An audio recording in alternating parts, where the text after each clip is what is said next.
When I found a tube of lubricant hidden in Susan's underwear drawer, I knew Susan was cheating. When I discovered it was with Derek, our daughter's husband, my world collapsed. Susan wasn't just a cheating wife. She was a woman willing to kill her husband after nearly 40 years of marriage. They wanted to play games with my life. Fine. What I did to them next made them both scream. Before I tell you exactly what I did to Derek and Susan, please subscribe to my channel and let me know in the comments which city you're watching from. Stories like this need to be shared to warn others about predators hiding in plain sight. My name is Jim Patterson, and I'm about to tell you how I discovered my wife of 38 years was planning to kill me for my life insurance money. But it wasn't just the betrayal that nearly destroyed me. It was finding out she was doing it with our own son-in-law. The moment I knew something was wrong came on a Friday afternoon when I found that tube of personal lubricant hidden in Susan's underwear drawer. Let me back up. For weeks, my wife had been acting strange. Susan, my blonde, 59-year-old wife, who used to greet me at the door after my shifts at Home Depot, suddenly couldn't look me in the eye. She was always on her phone, texting someone, and hiding the screen when I walked by. She started wearing expensive perfume again, something she hadn't done in years.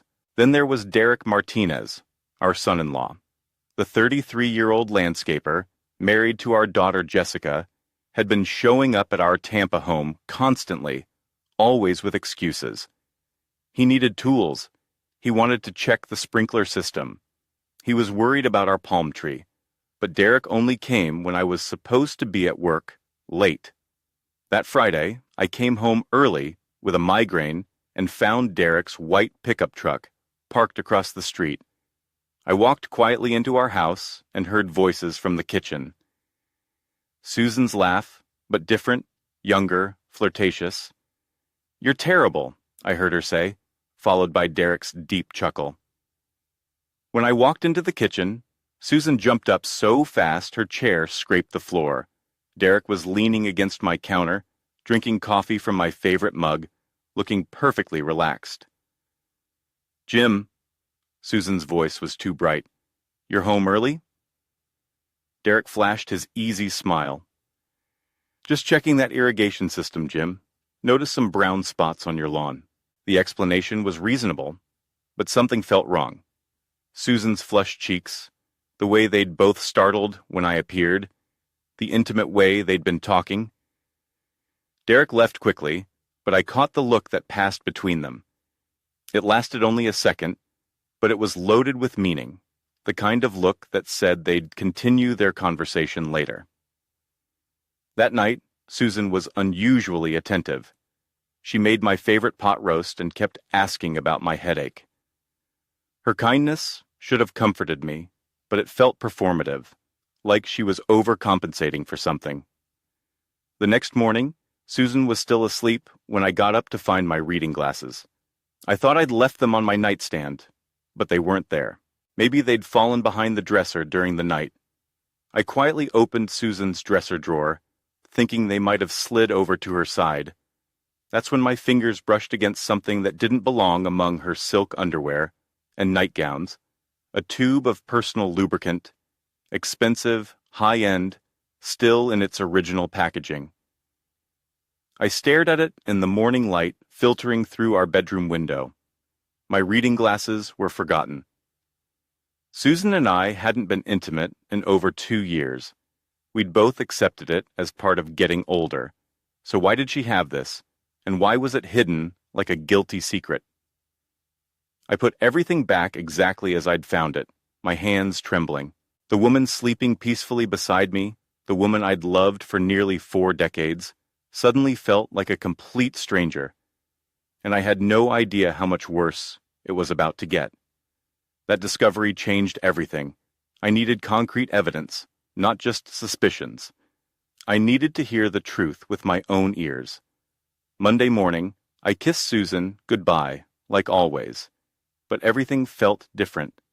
Her lips were cold, and she barely looked up from her phone. As I drove to Home Depot, my mind was already working on a plan. 20 years in retail management had taught me about security systems and surveillance equipment. During lunch, I drove to Radio Shack and bought a small digital voice recorder with voice activation technology, the kind that could record for hours without being detected. "Planning to record some lectures, sir?" the young clerk asked. "Something like that," I replied, paying cash. That afternoon, I called Susan. "Hey, honey, I'm working late tonight. Inventory in the garden center." "Oh, okay," she said, and I caught relief in her voice. "I'll just heat up leftovers." "Don't wait up. This might take until 10 o'clock. At 5:30, instead of heading home, I parked 3 blocks away and walked back through our neighborhood. I felt like a spy in my own life. Mrs. Rodriguez waved from her garden, and I forced a smile, wondering if she knew something I didn't. I entered through our back door, moving quietly. The house felt different when I thought Susan was hiding secrets. Every creak sounded amplified. Every shadow seemed suspicious. I could hear the shower running upstairs. Susan was getting ready for something. Working quickly, I found the perfect spot behind our living room bookshelf, tucked between photo albums we never looked at. The device was small enough to hide completely. I tested it once, whispering, "Testing," and playing it back, crystal clear. My hands shook as I set it up. In 38 years of marriage, I'd never spied on Susan, but finding that lubricant had shattered something fundamental. The shower stopped. I quickly positioned the recorder and headed to the kitchen, grabbing water to explain my presence. "Jim?" Susan called from upstairs. "Is that you?" "Yeah, just getting some water. Forgot my bottle." "I thought you were working late." "I am. Just stopped by quick." When she came downstairs, she looked stunning. Makeup, styled hair, a dress I hadn't seen in months. She looked like she was going on a date. "You look nice," I said. "Going somewhere special?" She blushed. "Just meeting girlfriends for dinner. Nothing fancy." "Which girlfriends?" "Linda and Carol from yoga. That new Italian place on Davis Islands." I nodded and kissed her cheek, tasting expensive perfume. "Have fun. See you when I get home." As I drove away, I watched our house in the rearview mirror. Within 10 minutes, Derek's white pickup truck turned onto our street. I parked at the end of the block and waited, heart pounding. At 7:15, Derek walked up to our front door and knocked.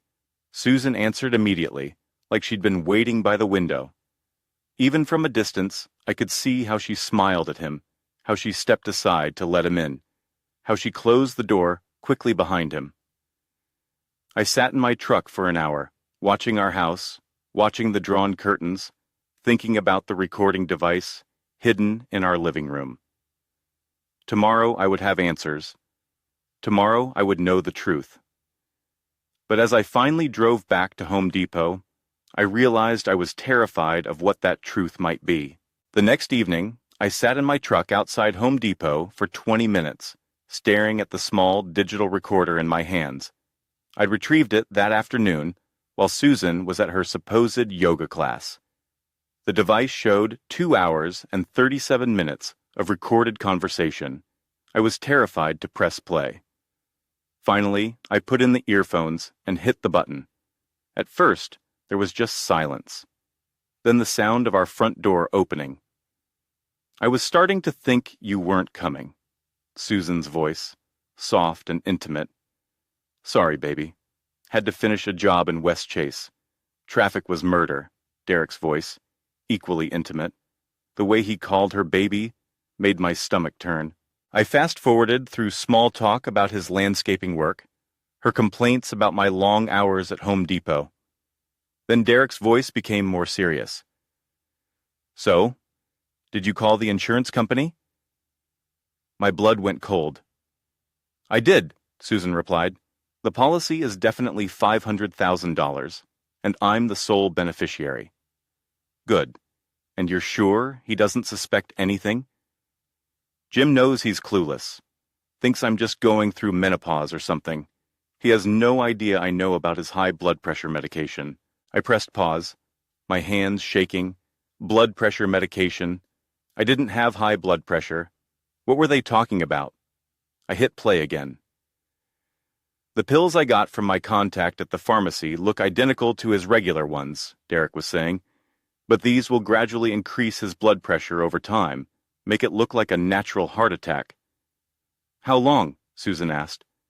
Maybe 3 months, 4 at the most. At his age, with his stress levels, no one will question it, especially after I start adding the extra sodium to his food. I felt like I was going to vomit. They weren't just having an affair. They were planning to murder me. $500,000, Susan said dreamily. We could disappear to Costa Rica like we talked about, buy that little beach house. And your daughter won't suspect anything? Jessica, she's too busy with her paramedic job to pay attention.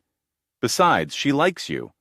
Thinks you're good for me after all these years with boring old Jim. The casual way she dismissed our 38-year marriage, the way she called me boring old Jim, cut deeper than any physical pain I'd ever felt. What about the house? Derek asked. I'll sell it after a decent mourning period, maybe 6 months, then we're free. There was a pause, then the sound of kissing. I ripped the earphones out, unable to listen anymore. I sat in my truck in the Home Depot parking lot, surrounded by the familiar sights of my workplace, and felt my entire world crumble. My wife of 38 years wasn't just cheating on me. She was planning to kill me for my life insurance money with our son-in-law, the man married to our daughter, the man I'd welcomed into our family. I'd helped move furniture for little money, to when his landscaping business was struggling. I thought about all those times Derek had come over recently. Had he been switching my medication? Then I rushed home and went straight to our medicine cabinet. My blood pressure pills looked exactly the same as always, but now I knew they weren't. That night, I flushed every pill down the toilet and lay awake, staring at the ceiling, while Susan slept peacefully beside me. The woman who was planning my murder was sleeping 2 feet away from me, probably dreaming about Costa Rica and beach houses bought with my death money. But they'd made one crucial mistake. They'd underestimated Jim Patterson. I'd spent 40 years solving problems, managing people, handling crises, and I was about to handle the biggest crisis of my life. They wanted to play games with my life. Fine, but I was going to change the rules. After discovering their murder plot, I couldn't just wait to be poisoned. I needed to know everything about Derek Martinez. If I was going to fight back, I needed ammunition. The next morning, I called in sick to Home Depot and parked outside Derek's apartment complex. At 8:15, he emerged in his landscaping uniform and climbed into his white pickup truck. I followed him, staying 3 cars back. Derek's first stop wasn't a landscaping job. It was Publix grocery store on Dale Mabry Highway. He went inside for 20 minutes and came out with a small bag, shopping like he was buying for someone else. From Publix, Derek drove to Palmia, an upscale neighborhood. He pulled into the driveway of a beautiful Mediterranean house with perfect gardens. I parked down the street and watched through binoculars. A woman answered the door, older, maybe early 60s, silver hair, expensive clothes. She hugged Derek intimately, not like a client greeting her landscaper. The hug lasted too long. Her hand lingered on his chest. Mrs. Elena Rodriguez, our neighbor from 3 houses down. Derek carried the grocery bag inside and didn't come out for over an hour. When he emerged, his hair was messed up and his shirt wrinkled. Mrs. Rodriguez stood in her doorway wearing a silk robe, waving goodbye with the same dreamy smile I'd seen on Susan's face. My stomach dropped. Derek wasn't just cheating with my wife. He was running an operation. I followed him to Hyde Park, where another older woman, maybe late 50s, greeted him with intimate familiarity. Then to West Chase, where a third woman, probably 65, practically pulled him inside. By noon, I'd watched Derek visit 4 different women, all older, all wealthy, based on their neighborhoods. At each location, he stayed 45 minutes to an hour. At each location, he emerged looking like he'd just had sex. Derek Martinez wasn't just a landscaper. He was a professional gigolo, targeting older women with money. I sat in a McDonald's parking lot, processing what I'd witnessed. Derek was systematically seducing wealthy women in their 50s and 60s. But why? The answer hit me like a punch. Susan wasn't special. She wasn't the love of Derek's life. She was just another mark in his sugar mommy hunting operation, another lonely older woman with assets to exploit. But Susan was different. Susan had a husband with a $500,000 life insurance policy. Susan had a husband who could be murdered to make Derek rich enough to disappear forever. That afternoon, I drove to Mrs. Rodriguez's house and knocked. She answered in the same silk robe, cheeks still flushed. "Jim, what brings you by?" "Elena, I need to ask you something. Are you involved with Derek Martinez?" Her face went white, then red. "What do you mean?" "I saw him here this morning, Elena. Derek is married to my daughter, and he's having an affair with my wife. You're not the only one." She staggered backward, gripping the doorframe. "That's impossible.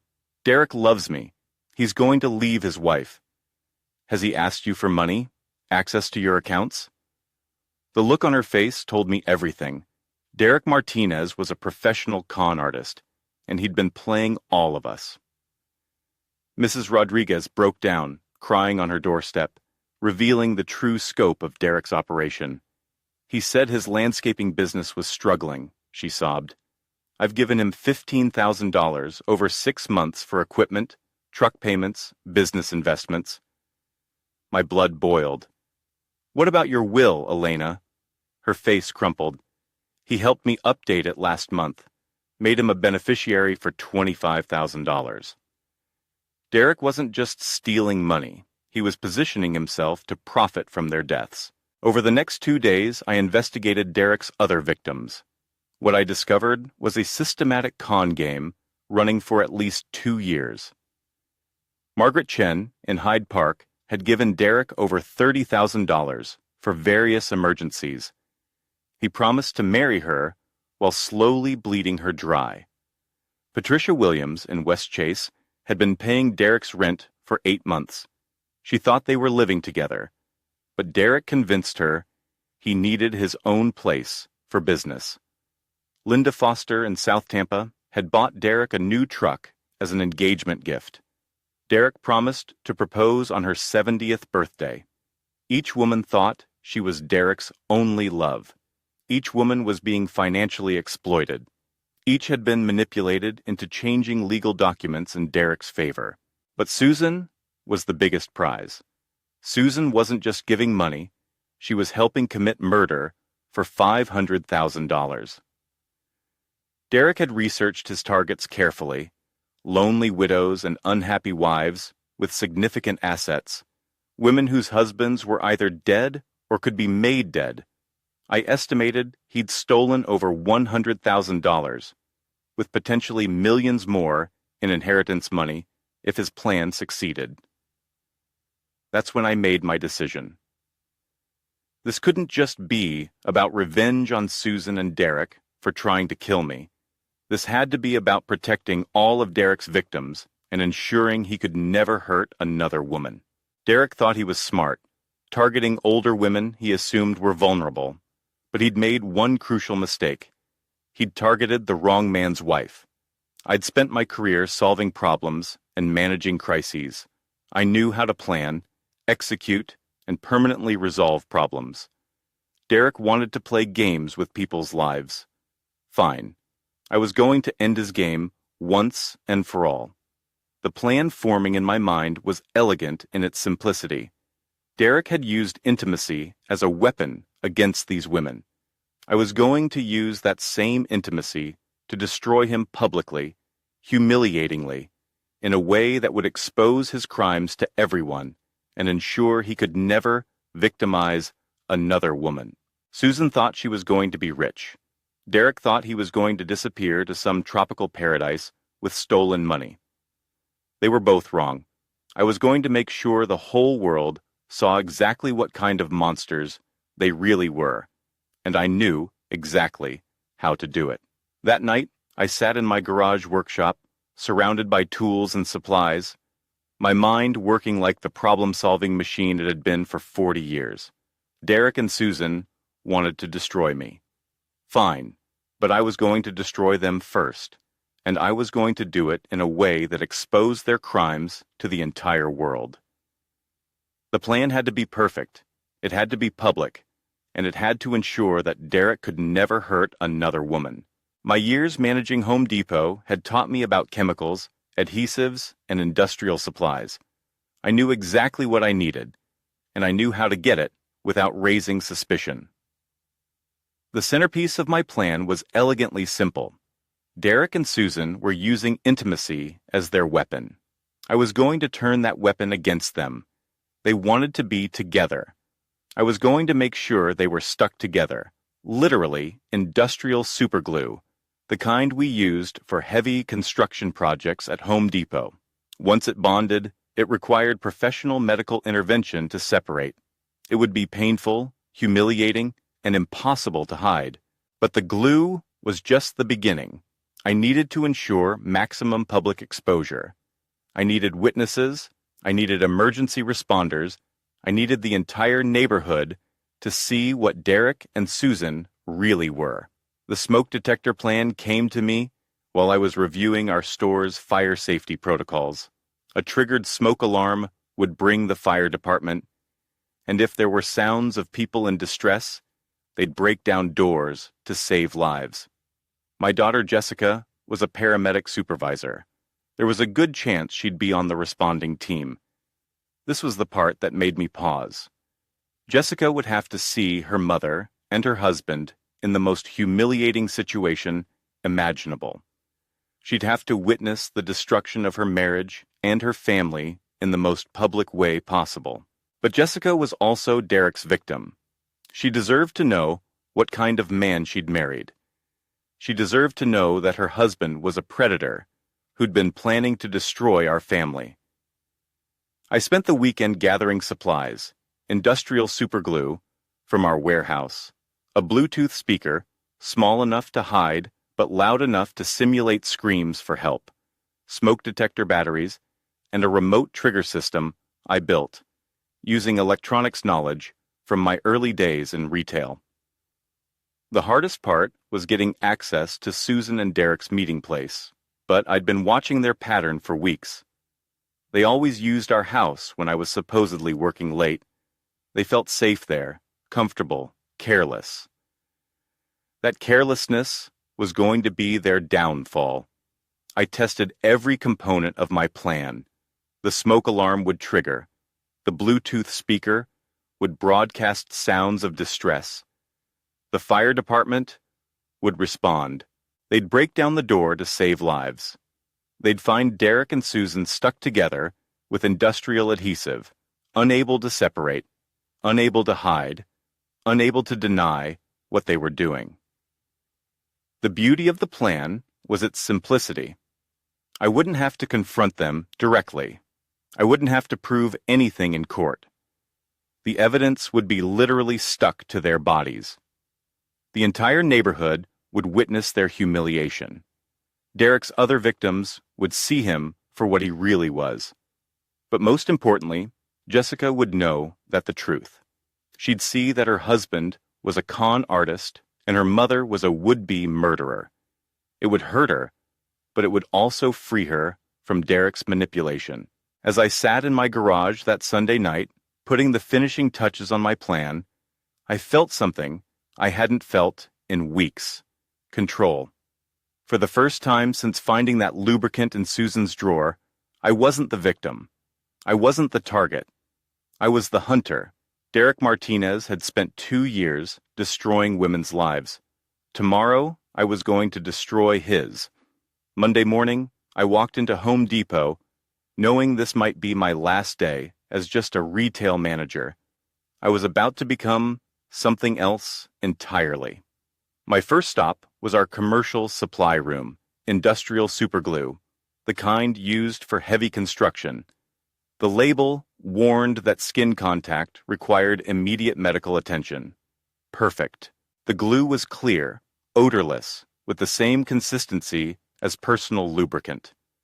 In dim lighting, no one would notice the difference. From our security department, I borrowed a small Bluetooth speaker. I tested its volume in my office, loud enough to simulate people in distress. I downloaded emergency call audio files, feeling sick, but knowing it was necessary. The electronics came from our electrical department, remote switches, batteries, wireless transmitters. During lunch, I installed a secondary smoke detector in our living room, identical to our existing system, but controlled by a remote trigger I could activate from outside. Susan and Derek met every Tuesday, when I supposedly worked late inventory. Tomorrow was Tuesday. Tomorrow their routine would become their trap. That evening, I tested everything in my garage. Remote trigger, perfect. Bluetooth speaker, connected seamlessly. Superglue tube, looked identical to Susan's hidden lubricant. I practiced the sequence. Wait for Derek. Give them 30 minutes. Trigger smoke alarm. Activate distress sounds. Return as concerned husband when emergency vehicles arrived. Timing was everything. Too early, and they wouldn't be compromised. Too late, and they might leave. Tuesday morning, I called Susan. Honey, I'll be really late tonight. Complete inventory of the garden center. Might not be home until 10 o'clock. Oh, that's fine, she said, excitement barely hidden. I'll just watch TV and go to bed early. Don't wait up. And Susan, I love you. Pause. I love you too, Jim. Probably the last lie we'd ever tell each other. At 3 o'clock, I parked 2 blocks from home. Derek's white pickup appeared at 3:15, right on schedule. He walked confidently to our door, carrying a small bag, wine or flowers, probably. He had no idea he was walking into a trap, 40 years in the making. I waited 30 minutes, heart pounding. Then, I reached for my phone and the app that would change everything. The moment had arrived.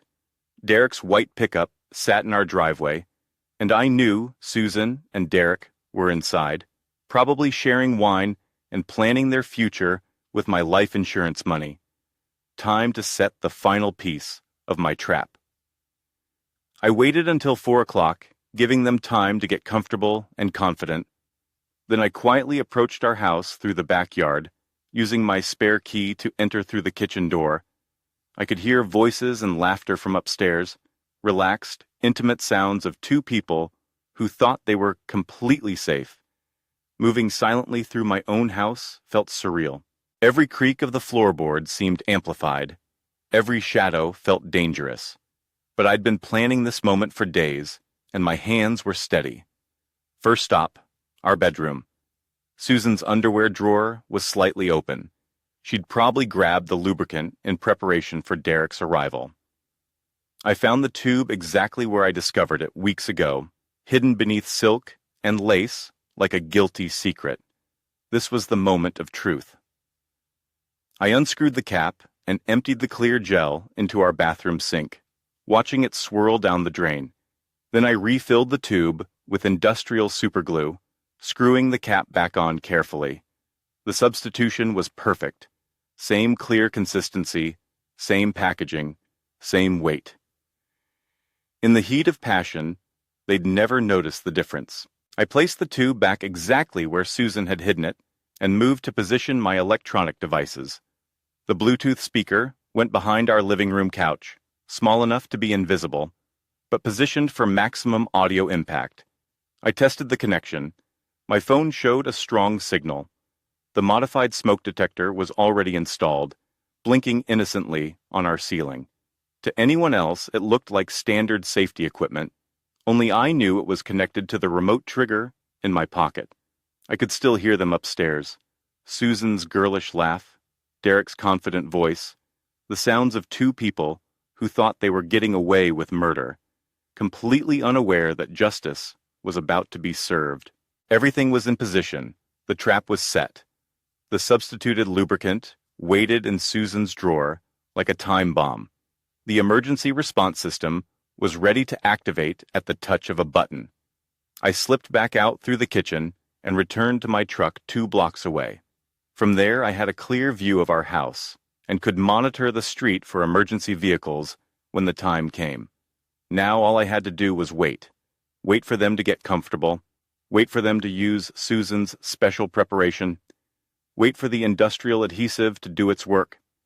Derek Martinez thought he was smart, seducing older women and planning elaborate cons. Susan thought she was clever, plotting to murder her husband for insurance money. Neither of them had any idea that Jim Patterson, boring old retail manager, was about to teach them both a lesson they'd never forget. The hunter was about to become the hunted, and I had the perfect trap waiting for them. From my truck, I watched our house and waited. The late afternoon sun cast long shadows across our neighborhood, and everything looked peaceful and normal. Mrs. Rodriguez was watering her garden. Kids were riding bikes down the street. Nobody had any idea that in a few minutes, our quiet Tampa suburb was about to witness the scandal of the decade. At 4:30, the sounds from our house changed. I could hear music playing. Susan had put on something romantic. The intimate laughter grew softer, more private. They were moving toward the moment that would destroy them both. I sat in my truck, hands gripping the steering wheel, listening to the distant sounds of my wife's betrayal. Part of me wanted to storm into that house and confront them directly, but I'd come too far to let emotion ruin my perfect plan. At 5 o'clock, the music stopped. The house went quiet, except for muffled voices from our bedroom. I knew what was happening. Susan was probably lighting candles, opening wine, creating the romantic atmosphere she thought Derek deserved, the same romantic gestures she'd stopped making for me years ago. "You're so beautiful." I heard Derek's voice drift through our open bedroom window. "I've been thinking about this all day," Susan replied, her voice breathless with excitement. I closed my eyes, forcing myself to stay focused. This wasn't about the affair anymore. This was about justice for all of Derek's victims. This was about stopping a predator and a would-be murderer. At 5:15, I heard Susan's drawer open, the moment I'd been waiting for. "I got something special for us," she said, her voice playful and seductive. "You always think of everything," Derek replied. There was rustling movement, the sounds of two people preparing for intimacy. I imagined Susan retrieving the tube from her hiding place, completely unaware that its contents had been replaced with industrial adhesive. For several minutes, there were only soft sounds, whispered endearments, the kinds of intimate noises that should have been between husband and wife, not between conspirators planning murder. Then, at 5:23, everything changed. "Wait," Derek's voice suddenly tense. "Something feels wrong." "What do you mean?" Susan asked. "I can't. This isn't right. We're stuck." "Stuck? What are you talking about?" "I mean, we're literally stuck together. What was in that tube?" Susan's voice rose to panic. "It was just lubricant, the same kind I always use." "Well, it's not working like lubricant. We can't separate." I could hear them struggling, their voices escalating from confusion to fear to outright panic. The industrial superglue was doing exactly what it was designed to do, creating an unbreakable bond that would require professional medical intervention to dissolve. "Do something," Susan screamed. "I'm trying, but every time I move, it gets worse. This can't be happening. This can't be happening." Their panic was music to my ears. For weeks, they'd been calm and confident, planning my death like it was a business transaction. Now they were learning what it felt like to be trapped with no escape, but their real humiliation hadn't even started yet. I reached for my phone and opened the app that controlled my smoke detector. Time for the neighborhood to meet the real Derek Martinez and Susan Patterson. I sat in my truck, listening to Derek and Susan's panicked voices through our bedroom window, and smiled for the first time in weeks. The industrial superglue was working perfectly. Now it was time for the real show to begin. I opened the app on my phone and pressed the button that would change everything. Immediately, the modified smoke detector in our living room began shrieking. The piercing alarm cut through the quiet Tuesday afternoon like a knife, echoing off the houses in our peaceful neighborhood. But that was just the beginning. I activated the Bluetooth speaker and pressed play on the audio file I'd prepared. Suddenly, terrifying sounds of people screaming for help began broadcasting from inside our house. "Help us, fire! We're trapped!" The recorded voices sounded desperate, authentic, like people facing imminent death. "Please, someone call 911. We can't get out." The combination of the smoke alarm and the screaming created exactly the emergency scenario I'd planned. Within seconds, neighbors began emerging from their houses, looking around in confusion and alarm. Mrs. Rodriguez dropped her garden hose and ran toward our house. "Oh my God, Jim and Susan's house is on fire!"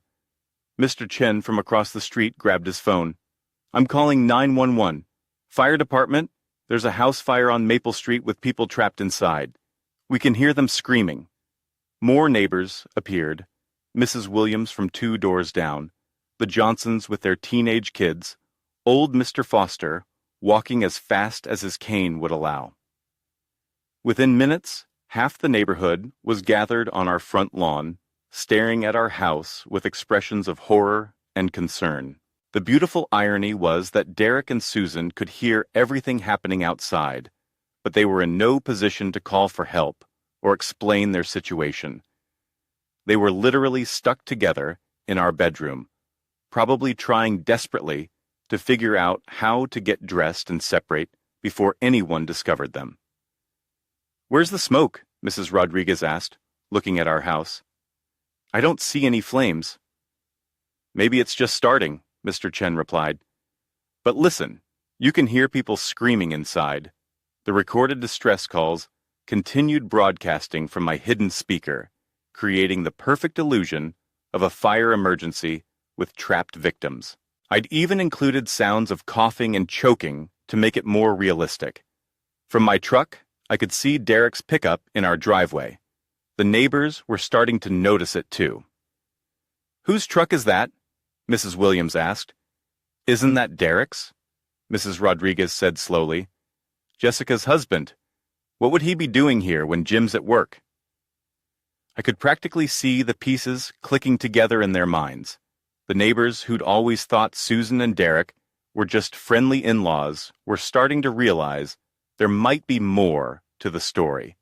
That's when the sirens began. First one, then two, then what sounded like half the Tampa Fire Department racing down our street, red trucks, ambulances, police cars, the full emergency response I'd orchestrated. And leading the convoy was Rescue Unit 12, Jessica's unit.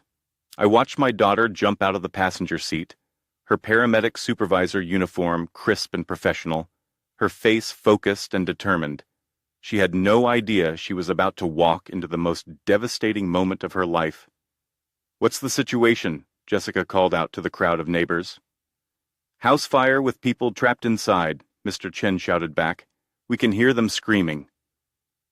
Jessica's training took over. She began directing her team toward our front door, while the fire department prepared their equipment. She looked completely professional, completely in control. She had no idea that in about 30 seconds, she was going to discover her husband and her mother naked and glued together in her childhood bedroom. I started my truck and began driving slowly toward our house, ready to play my role as the shocked and concerned husband who just arrived home to find his house surrounded by emergency vehicles. The trap was sprung, the audience was assembled, and the show was about to begin. Jessica stood at our front door, her paramedic training taking complete control. She'd responded to hundreds of emergency calls, but never to her own childhood home. "Fire department, we need entry now," she called to Captain Morrison. "We have confirmed voices inside possible smoke inhalation victims." The sledgehammer crashed against our front door, splintering the wood.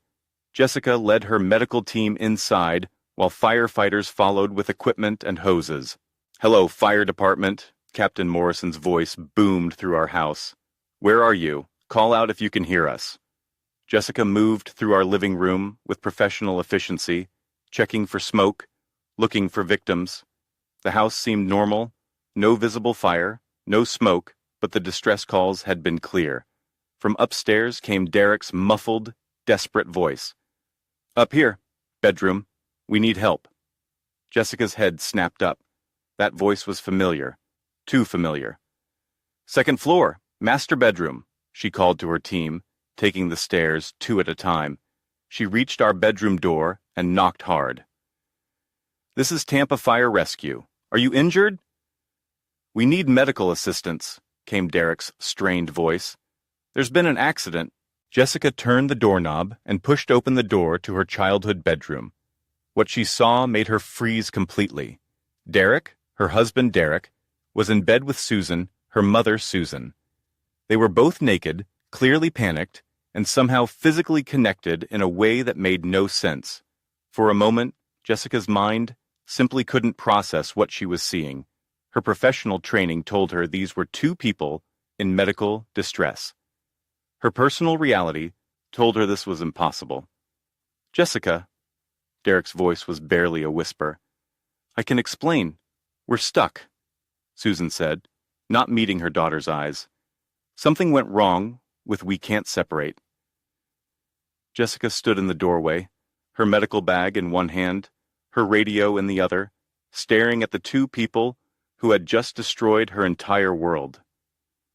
Behind her, Captain Morrison appeared. "What's the situation?" Jessica's voice failed her. For the first time in her career, she couldn't speak. Captain Morrison looked over her shoulder, and his expression changed immediately. "Oh, hell, this is a medical situation." Jessica's training finally kicked in, overriding her personal shock. She stepped into the room, her voice becoming coldly professional. "We need acetone and medical adhesive remover from the ambulance," she called down to her team. "Bring skin separation equipment and pain management supplies." Derek tried to reach for her. "Jessica, please listen to me."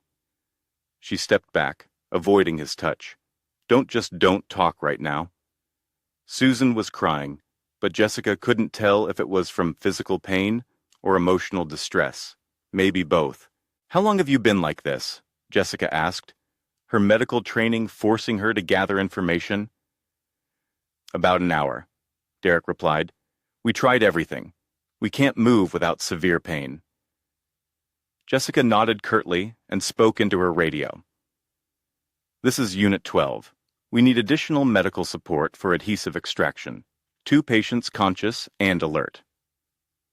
As her team brought up the medical supplies, Jessica worked with mechanical precision.